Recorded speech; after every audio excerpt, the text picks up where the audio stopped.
When it comes to workplace well-being, it's easy to feel overwhelmed by all of the suggestions and ideas and thought leaders telling you what to do. But here's the thing, not all of those suggestions will be supported by the scientific evidence. Not all of these things will be a good fit for your organization and your employees. I'm Dr. Richard McKinnon. I'm a chartered psychologist and coach, and I want to let you know about a workshop I'm running in London on October 24th. It's all about the evidence for workplace well-being interventions and initiatives and activities. If you're spending money on workplace well-being in your organization, I have some questions for you. How do you know what's working? How do you know that your investment is getting you a return?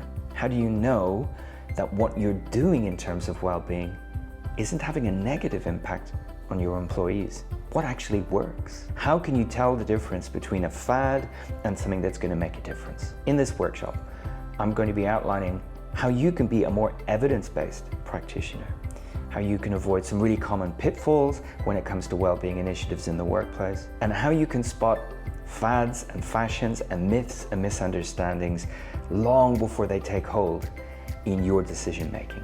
I'll put a link to the event in the notes below. And because it's a face-to-face workshop, places are limited. So please get in touch with your questions about it.